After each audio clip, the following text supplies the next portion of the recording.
अब इस क्वेश्चन में कह रहा है simplify and express each of the following in exponential form.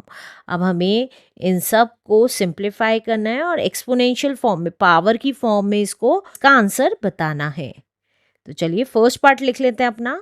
First part है हमारा ब्रैकेट 3 की पावर 2 होल पावर 3 इंटू 2 की पावर 6 ब्रैकेट इंटू 5 की पावर 6।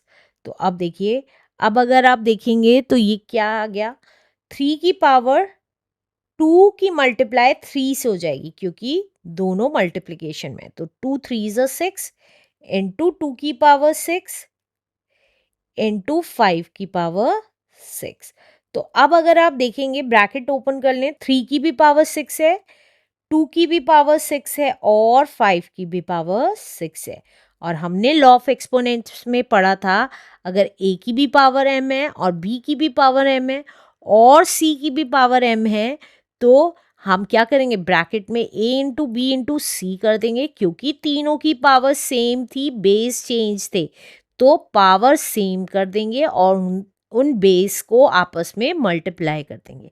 तो वही कर रही हूँ, बेस को आपस में मल्टीप्लाई कर रही हूँ, 3 इंटू 2 इंटू 5, और क्योंकि तीनों की पावर सेम है 6 तो उसकी पावर 6 कर दी। तो ये कितना आ गया, देखिए 3 2 ज़ा 6 6 5 ज़ा 30, तो 30 की power 6 is the answer. Let's do second part now. Second part है हमारा x अपॉन वाई की पावर 12 इंटू वाई की पावर 24 इंटू 2 की पावर 3 की होल पावर 4। तो ये कितना आ जाएगा, देखिए इसको हम क्या लिख सकते हैं, x की भी पावर 12 अपॉन वाई की भी पावर 12, क्योंकि जब दोनों की होल की पावर 12 है तो इसका मतलब x की भी पावर 12 है और y की भी पावर 12 है, इंटू वाई की पावर 24 इंटू 2 की पावर क्या आ जाएगी, देखिए 3 की मल्टीप्लाई 4 से हो जाएगी, तो 3 4 ज़ा 12, ये आ गया। अब हम क्या लिख सकते हैं इसको, देखिए x की भी पावर 12 इंटू, क्योंकि y के केस में y बेस सेम है और डिवाइड में आ रही है, या ये चाहे डिवाइड x के नीचे हो या पूरे के नीचे हो, बात एक ही है, तो डिवाइड में आ रहा है तो बेस सेम होने के कारण पावर सब्ट्रैक्ट हो जाएंगी, इंटू 2 की पावर 12। तो ये कितना आ गया, x की पावर 12 इंटू y की पावर भी कितनी आ गई, 12 आ गई, 24 में से 12 गया इस 12 इंटू 2 की पावर 12। अब देखिए बेस डिफरेंट है और पावर सेम है, तो हम क्या लिख सकते हैं इसको, ब्रैकेट में x इंटू वाई इंटू 2 की पावर 12 भी लिख सकते हैं। तो ये कितना आ गया, 2xy की whole power 12 is the answer. Let's do next part now.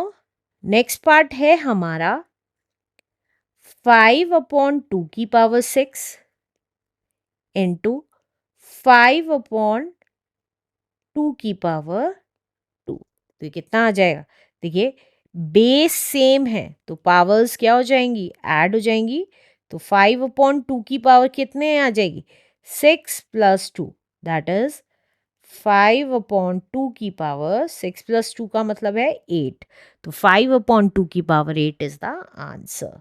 Let's do last part now. Last part है हमारा 2 अपॉन 3 की पावर 5 इंटू 3 अपॉन 5 की पावर 5। तो ये कितना आ जाएगा, देखिए 2 अपॉन 3 की पावर 5 का मतलब है 2 की भी पावर 5 अपॉन 3 की भी पावर 5 इंटू 3 अपॉन 5 की पावर 5 का मतलब है 3 की भी पावर 5 अपॉन 5 की पावर भी 5। तो ये कितना आ गया, 2 की पावर 5 अपॉन 3 की पावर 5 इंटू 3 की पावर 5 अपॉन 5 की पावर 5।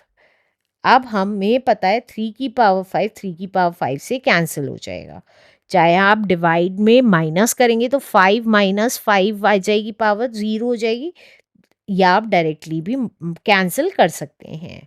अब ये कितना बच गया, 2 की पावर 5 डिवाइडेड बाय 5 की पावर 5। तो हम इसको क्या लिख सकते हैं, 2/5 की होल पावर 5 भी लिख सकते हैं आंसर।